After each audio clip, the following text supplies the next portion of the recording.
ఒకవైపు ఏమో మొత్తం సముద్రం ఉంది, ఒకవైపు చుట్టూత కొండలు ఉన్నాయి, ఒకవైపు రెసిడెన్షియల్ ఏరియా ఉంది, ఒకవైపు ఫ్యాక్టరీస్. ఆ నార్త్ ఈస్ట్ నుంచి వచ్చే గాలులు గాని దాంతో జనాలు ట్రాప్ లో పడిపోతున్నారు. 8 months ఇబ్బందులోనే ఉంటూ లాట్ ఆఫ్ లంగ్ డిసీజెస్ కానీ బ్రాంకైటిస్ ఇలాంటి వాటిల్లో వైజాగ్ జనాలు బాధపడుతున్నారు అని చాలా రిపోర్ట్లు వచ్చాయి. పొల్యూషన్ ప్రధానంగా ఏంటంటే పోర్ట్ వల్ల వచ్చేది, వైజాగ్ పోర్ట్, గంగవరం పోర్ట్, దాని తర్వాత స్టీల్ ప్లాంట్, కొన్ని మేజర్ ఇండస్ట్రీస్ కూడా జింక్ అని, ఎల్జీ పాలిమర్స్ అని చాలా. మెల్లమెల్లగా ఏంటంటే ఇప్పుడు ఈ గవర్నమెంట్ ఎస్టాబ్లిష్మెంట్స్ కొన్ని డిఫంక్ట్ అని షట్ డౌన్ అయిపోయినాయి. Private establishments, polluting industries city దగ్గర ఆగిపోతున్నాయి. విశాఖపట్నం పోర్టు, గంగవరం పోర్టు కూడా pollution standards have improved significantly. అలానే జీరో అవ్వలేదు, ఎందుకంటే ఇప్పటికీ కోల్ హ్యాండ్లింగ్ అవుతుంది, ఇప్పటికీ కోల్ డస్ట్ వస్తుంది, చాలా వరకు తగ్గింది. బెస్ట్ ప్రాక్టీసెస్ చాలా ఇంప్లిమెంట్ అయినాయి. ఇప్పుడు నేను పోర్ట్ దగ్గరే ఉంటాను. చిన్నప్పుడు నేను మా తాత ఇంటికి వెళ్ళినప్పుడు పైన ఫస్ట్ ఫ్లోర్ కి వెళ్ళి నడుస్తుంటే కాళ్ళు ఇలా తీస్తే నా కాళ్ళు నల్లగా ఉండేది, బికాస్ ఆ కోల్డ్ డస్ట్ వచ్చేది కాబట్టి. ఇప్పుడు నా ఇంట్లో ఇప్పుడు దాకా వన్స్ కూడా హ్యావ్ నాట్ ఎక్స్పీరియన్స్డ్. ఇమ్మీడియట్ గా పోర్ట్ చుట్టుపక్కల ఉన్న వాళ్ళకి ఇంకా కొంత ఇబ్బంది ఉండొచ్చు, కానీ ముందుట్లాగా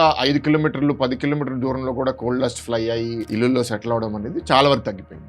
so it is improving, definitely it will keep improving even more. ఎప్పుడైతే మనం ప్రతి 50 కిలోమీటర్లకు ఒక పోర్టు రాష్ట్రంలో పెట్టాలనే లక్ష్యంతో ముఖ్యమంత్రి గారు పనిచేస్తున్నారు. ఇంక్రీజింగ్ గా ఏంటంటే dirty material handling like coal and all will start moving to the other ports. ఇక్కడ జీరో అవ్వదు, బట్ ఇక్కడ తగ్గుతుంది, మిగతా పోర్ట్స్ కి పెరుగుతుంది. సో పొల్యూషన్ ఇంకా తగ్గిపోతుంది ఫర్దర్ గా.